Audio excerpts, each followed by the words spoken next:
Kinshasa na biso, réalité ya banaki, réalité ya banaki, réalité ya banakino. Toujours en séjour na Israël, chef de l'État congolais Félix Antoine Tshisekedi Tshilombo akutanaki pe asololaki na homologue na ye israélien Isaac Herzog. Église du Christ au Congo ba annoncé rupture na ba si confession religieuse au baponaka Denis Kadima lokola nouveau président ya CENI. Lelo mokili ezo célébrer journée mondiale du judo ba détail tout de suite en édition biso ya lelo KNB News on a zene sengo mingi ya ko présenter les bino bolanti bala.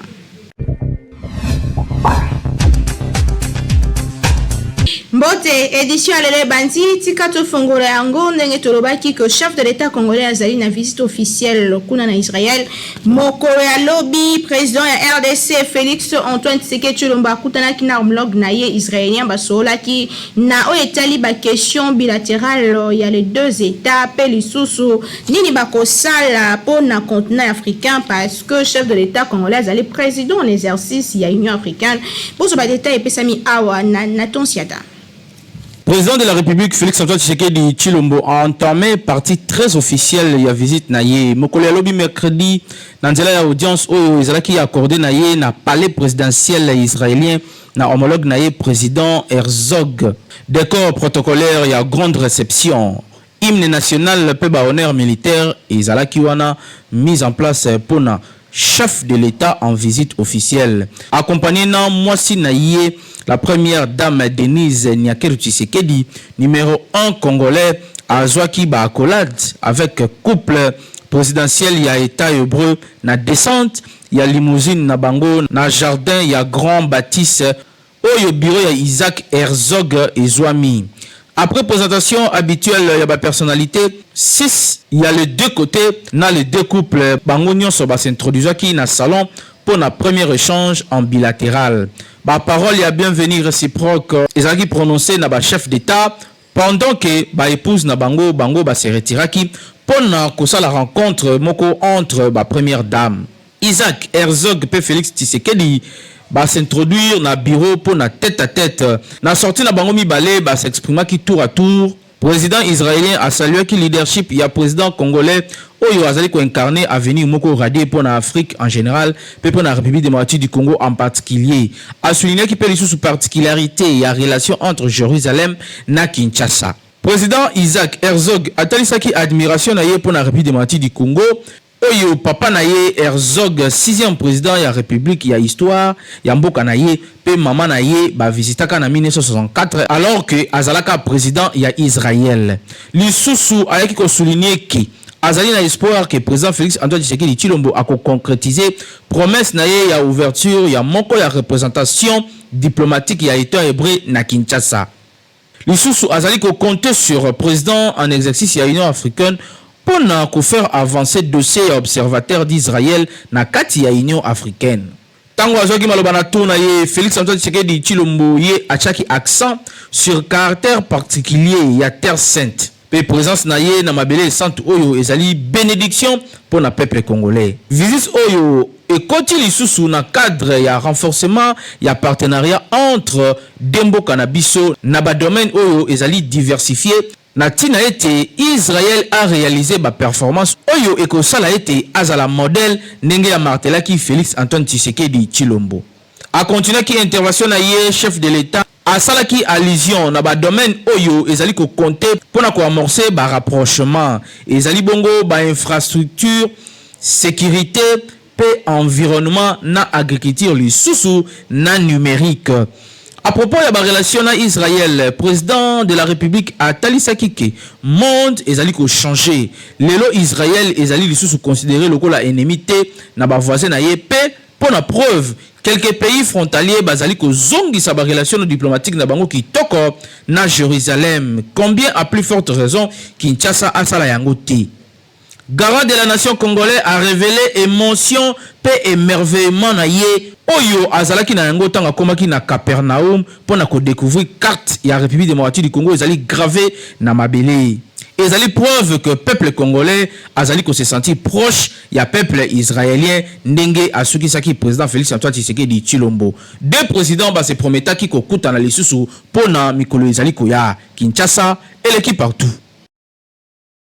ECC ba annoncé rupture na bango na ba si confession religieuse Église du Christ au Congo ba telemeli moponami o ezalaki bongo monsieur Denis Kadima wapi le si confession religieuse ba ponaka bango balobaki yango na communiqué moko ezalaki publié mokolo alobi na tonsiata apesi biso ba détail. Na déclaration moko oyo esalemaki au terme ya 58e session ya comité exécutif na yango national extraordinaire oyo esalemaki kubanda mokolo ya lundi 25 octobre kino mercredi 27 octobre 2021 à Kinshasa, Église du Christ au Congo ECC ba annoncé que ba décidé ko kabwana na si confession religieuse oyo ba signa qui procès verbal ya désignation ya nouveau président ya commission électorale nationale indépendante CENI pe na moko ya ba membre ya plénière. Par conséquent ba sengi redéfinition ya ba valeur ya mode opératoire ya plateforme ya ba concession religieuse pe li sous révision ya charte nango to décider rupture na si confession religieuse signataire ya procès verbal ya désignation ya président ya commission électorale nationale indépendante pe na moko ya membre ya plénière pour na compte ya plateforme ya ba confession religieuse oyo tozali ko décrier pe tozali ko proposer redéfinition ya ba valeur ya mode opératoire pe ya plateforme na bongo lisusu révision ya charte na yango ndenge atalisaki awa déclaration oyo ezalaki signé notamment na révérend docteur André Bokundoa. ECC asengi lisusu na ba confession religieuse ba sala rôle na bango ya moralisation ya espace politique conformément na ba valeur éthique pe ba tikala indépendante vis-à-vis ya politique. Par ailleurs, confession religieuse oyo ba exhorter les sous président de la République Félix Antoine Tshisekedi Tshilombo atikala ouvert pe azala peto pour na matérialiser initiative ya kimia pe ya cohésion nationale pe bazali ko encourager pe les sous na qualité na ya symbole ya unité nationale ya ko veiller na bon fonctionnement ya ba institution ya République conformément na constitution pe ba loi ya mboka na biso pe a prêter oreille moko attentive na ba différentes revendications sociales ya population. Auprès ya communauté internationale, ECC a sollicité accompagnement ya gouvernement congolais nanzela ya renforcement ya système ya renseignement pe nanzela ya ko traquer ba criminel pe ba auteur intellectuel ya ba crime. Pour un rappel, 6 confessions religieuses entre autres église de réveil, église kimbangiste pe misusu bangonde ba porter na tête ya centrale électorale Denis Kadima pe sengeli koyeba ke Denis Kadima na équipe na mobimba déjà ba prêtaki serment devant cour constitutionnel mardi eleki na bongo désignation ya nouveau président ya CENI oyo ezali ko sala unanimité te na kati ya plateforme ya ba confession religieuse na bongo ba église catholique pe protestante bango bazali toujours ko boya nouveau président ya centrale électorale oyo Denis Kadima bazali ko senga pe ko belela en revanche na consensus autour ya question oyo Kinshasa et l'équipe partout. Procès Chebe Ezali Koko Bakour a autorisé descente sur terrain na résidence ya général Dadi Jawapi Bisika Bakundaka Monsieur Bazana Bolanda ba détail et pesami toujours na Nathan Siata. Faisant suite na comparution ya semaine eleki ya général Zelo Akatanga alias Djadija haute cour militaire où ils allaient siéger en matière répressive en appel sur double assassinat ya défenseur ya ba droits humains Floribert Chebeya pe Fidel Bazana ba auditionné qui na audience ya mercredi 27 octobre 2021 na prison militaire ya Ndolo commandant chef ya poste ya Mitendi ya police militaire ya aéroport nommé Katebiri. Interrogation yango etournaki d'abord autour ya surveillance ya concession ya général Djadija oyo ezali moko oyo servaki lieu ya inhumation ya Fidel Bazana. Katebere oyo azali renseignant principal ya jour azali militaire commis na bataillon PEM. Na juin 2010 yende azalaki attaché na poste militaire ya Mitendi pe ba posa ki question ya koyeba soki ba militaire bazalaki commis na surveillance ya deux concessions ya général Djadjidja parce que ye moko général Djadjidja alobaki ke ba parcelle wana ezali sous surveillance ya gardien na ye privé na bongo esengeli koyeba ke renseignant oyo a contredisaki nyonso oyo Djadjidja alobaki ke azalaki chargé na général ya ko surveiller deux concessions oyo pe ko pesa mbongo na ba agent oyo babane kosala misala ya construction na kati ndenge explikaki na presse locale maître Elim Bikai coordonnateur adjoint ya collectif des avocats ya partie civile. Après yango ezalaki question pour na renseigner ya ko éclairer religion ya haute cour sur présence topete na poste na ye na moment ya makambo oyo esalemaki.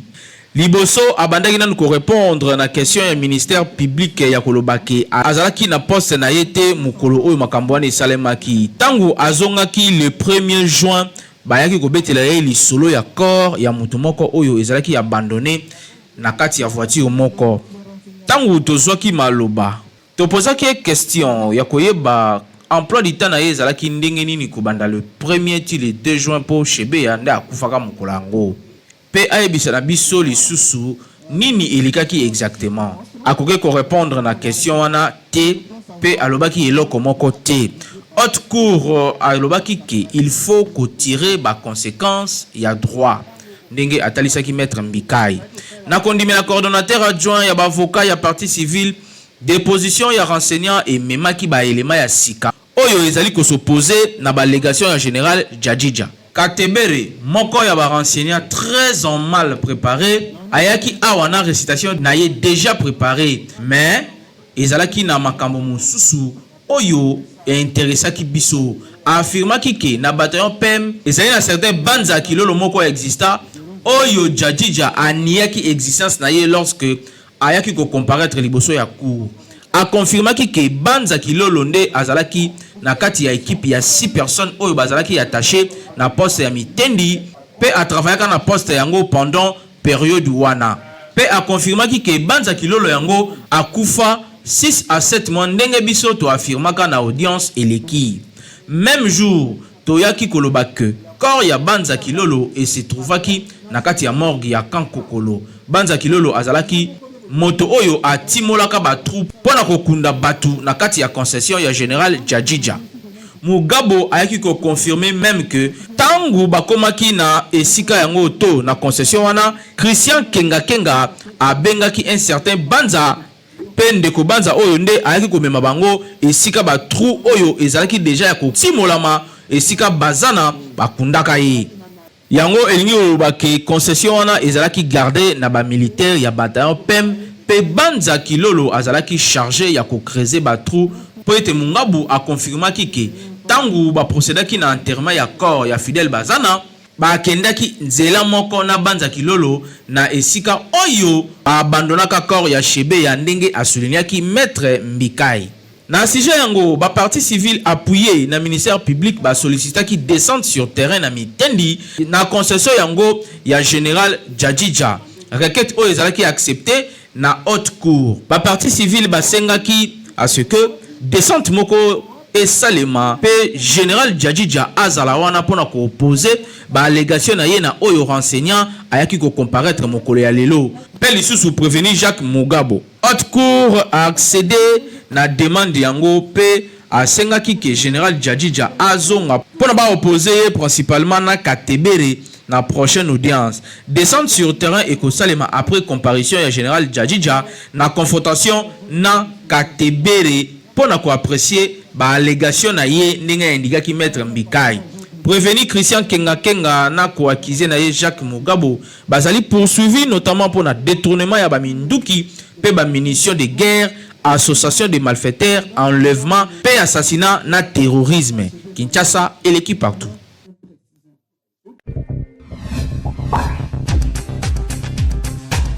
Tomesel na yango kaye ya ope stylo simba ezotekama partout kasi vérifier produit pe logo ya Beltesco po eza de bonne qualité tala yango bisika bonso batekaka zo idée na image pe commentaire oyo. Tout toujours na souci ya kosunga mboka pe kosunga population congolaise kaka ndenge boyebeli société oyo monene na République démocratique du Congo Beltesco toujours pembeni ya population na ko accompagner bango na nyonso lelo lisusu ayeli bino bakaye yao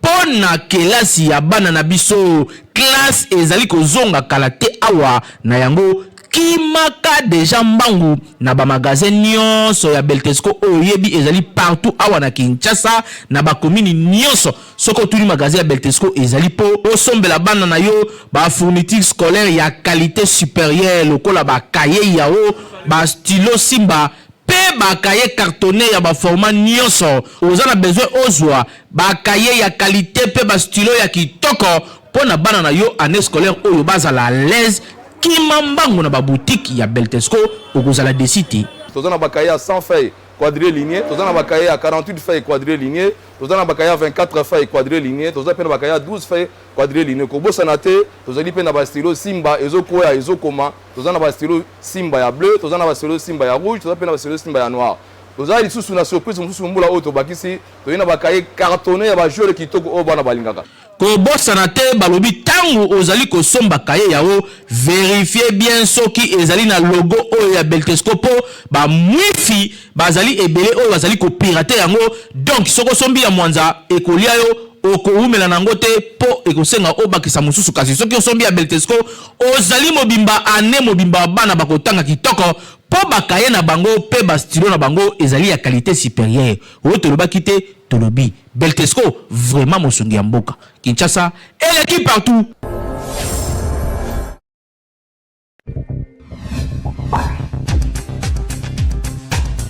Ministère évangélique Temps des Dieux va organiser 12 jours de prière et de délivrance yango ekosalema mokolo nini zwaka epe stylo noté kasi kozanga te.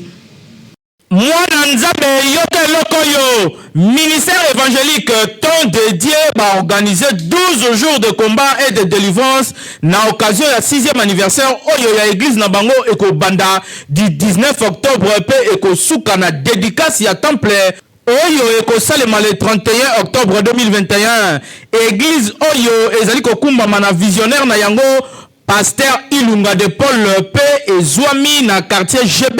arrêt Sosimat na avenue C numéro 28 bis juste kaka na sima ya camp américain barrière 17 boya koyoka mateya ya kafu na thème oyo je suis le Dieu de ton père d'Abraham d'Isaac et de Jacob. Mwana nzambe yoka boya ebele po ba orateur misusu ba wuti na bamboka ya ndenge na ndenge surtout na mikili ya bapaya bakozala wana pona kokabola maloba ya nzambe pe kopesa bino mayele ndenge nini bokoki kobima na boumbu ya satana. Louange pe adoration ekozala wana avec ba chantre ya minene ya mboka na biso pona kokumisa nzambe na système kaka ya makinu ma Davidi stage oyo tokosala parti ya Kinshasa nanu awa na Congo avant tokende lola yo mutu ozana mikumba yaka kosundola yango epai ya nzambe ya Ilunga de Paul okozwa solution na 12 jours de prière ya bakomba pe ya ba délivrance oyo ezali organisé na ministère évangélique Temps de Dieu na quartier GB nzambe balukaka ye secret ya kobonga na vie secret ya lola efandide na monoko ya Pasteur Ilunga de Paul oyo azali kosalela nzambe na ndenge ya solo oyo tolobaki te tolobi occasion à ne pas manquer yango yo Kinshasa et l'équipe partout.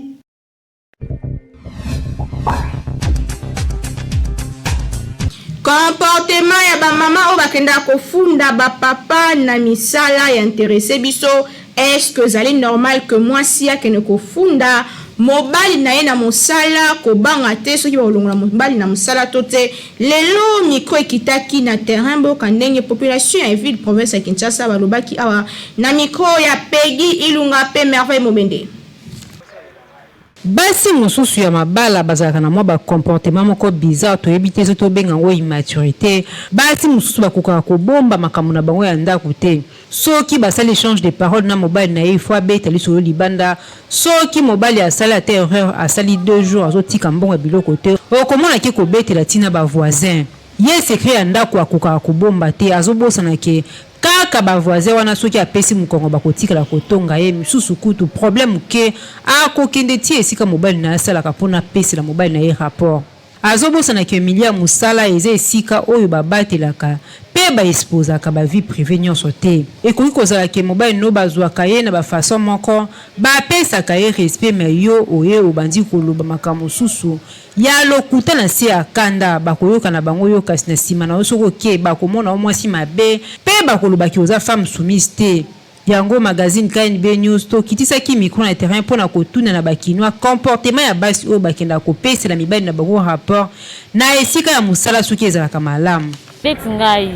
non que ne kopesela mobali na nga rapport na musala te parce que poni ki ekoki ko créer likampa mobali na nga to pa na nga moko kolinga ko déranger nga na kopesa te mettre osonoka na ndaku ba fille basala ngo te za kitoko te boye bakaninga ko ranger na mobali na o kombala sima aye ba ko la salaire ya mbongo ya zui mais normal te parce que on ne sait jamais parce qu'il y a ba réalité le kana musala ngane mutu na yebi ngo mama na ndako yo yebite peut-être komona ke no ba futi mais ba futi te mais yo siko ore ke ozelanga na ndako yo ke na parler ke na et pas chef on peut faire un rapport ya ba chef mususu à état de faiblesse ils les cas à cause déranger au foyer et quand mon boulot on a bien à bongo et ça la bien été bon conseil va faire ça la bango ba rapport à musala batika eloko wana eza bien été parce que il y a robenda divorce il y a repère sa misère na kata le foyer eza kitoko te batika comportement ya bien été donc aza moi si mabe ce qui problème est l'équipe bino na kati ya ndako il faut ka bo ranger on na kati ya ndako obengi ba bokilo obengi ba mama bande kombali bo sololi ya ko memela mobali sango tina musala eza malamu te aza mwasi mabe akolinga ye bien kasi koma bongo ti yo ba teta ka ko kombali ala mona ka bongo te zelanga na ko pesa mbongo yo moko bande ko mbongo epa na ngai deuxième tour troisième tour alingi yo en tout cas eza malamu tata papa bango eza ya ndenge nini il faut zelaka ka papa na ndako bo ranger on me mala sango na musala eza penga malamu te ko pesa mutu valeur te dès que dako kitisa ye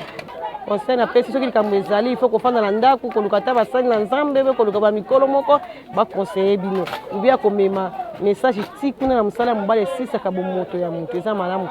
te ezalaka mabe makasi likambo ya ngana to wuti na ndako to usisa na ndako wana droit kolanda na musala te yo pesa nga rapport na musala bo lelo so musala na ngebebi ngana yo to pedre moto to bomi bana nzala pamba zelanga na ndako to ranger soko moni ngana yo simba te obengi ba mikolo baye to talisi bango to ranger mais roya na musala ko pesa nga rapport na musala ozo sipsa nga réputation ozo bebi sape musala na nga musala no soke bebi ngana yo to ko pedre donc ya comportement mo mabe na basi basala ba jara yo wanengwa lelo Congo se beba Congo basi ba ko tambula na ndenge moko boye na babulu yeke mibali pe to koma na babulu yeke bon tango yo zano faible ozo ko pesa nga rapport na musala pa chef na ngai chef soka talibu amoni ko za moi belle femme chef ko chelo motema chef ko mo chelo mo bakali mo ko mo chela ngamo bakali mo ko boeti le la pesi le ba pesi si malobi chef ko mo lukanjela mususu akomo ken bimana yo alors mo te ngana to ko bebana yo ke inga pe na tikali donc ya kitoko te donc na baso basala biloko ndengwana ozo ko bimisa mutakala ya mobali na libanda donc ya bien te faut batika ba jara ndengwana mwasi ya mayele aza mwasi oyo ba problème na ye na mobali na ye esuka kaka na chambre quel que soit les niveaux ba problème na ye ekoki kokoma na salon te ata bana bakoyoka te komema ba problème na bino nyonso ya ndako libanda surtout na milia musala esika mobali no asalaka eza ba comportement ya mwasi ya libala te mama azalaka motema monene ayeba kobomba salite ya ndako na ye eza ko dénigrer mobali na yo ko silisa ye valeur pe ko bimisa ye irresponsable ata bato babanda ye kopesa ye respect ba kopesa ye lisusu respect te po yo moko mwasi na ye esi o exposer ye pendi melanga isoki esika wana sérieux na rigueur ezalaka makasi mobali na yo ako risquer même balongola ya musala yebisanga isoki balongola ya musala yo muto wando kofutela bana minerval puis wando kolesa bango yebaka kopesa mobali na yo valeur esika nyonso atakaka na musala te pe yebaka kobomba secret ya couple na yo na chambre wana nde eza kozala mwasi ya bwanya oyo bato nyonso bakobanda kwa précieux Kinshasa et l'équipe partout.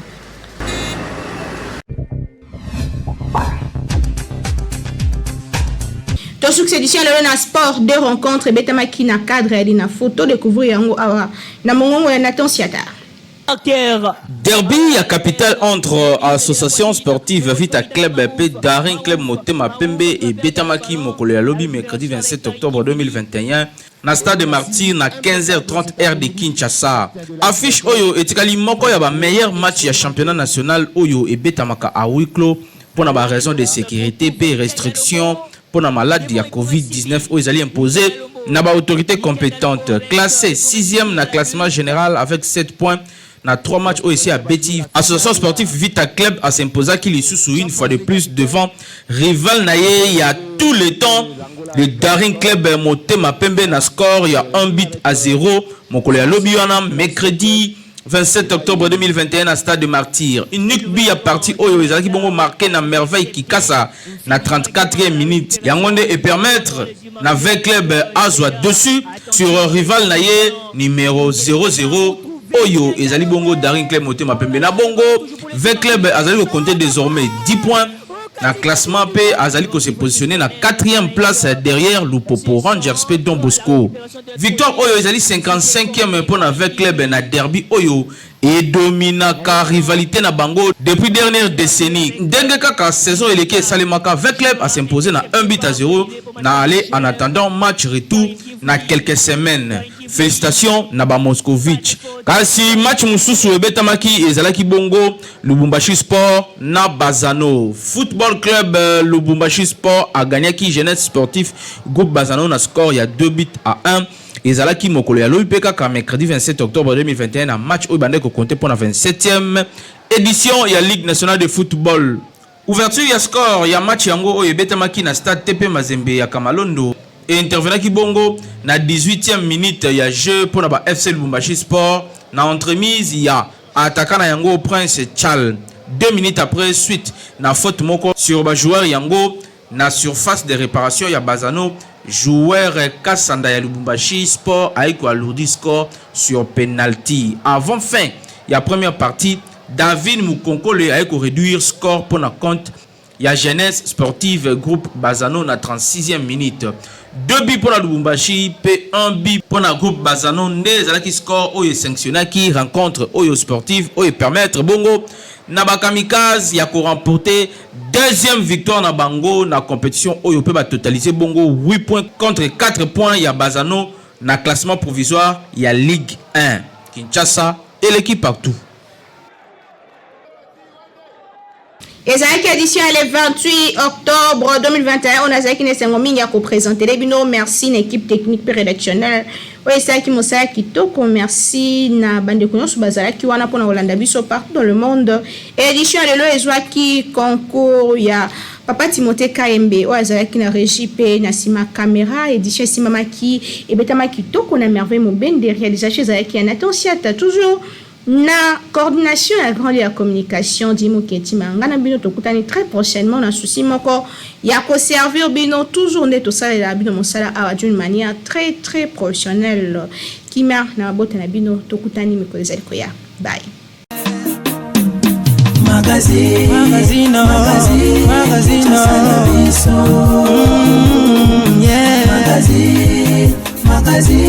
Kinshasa na biso réalité ya banaki réalité ya banaki no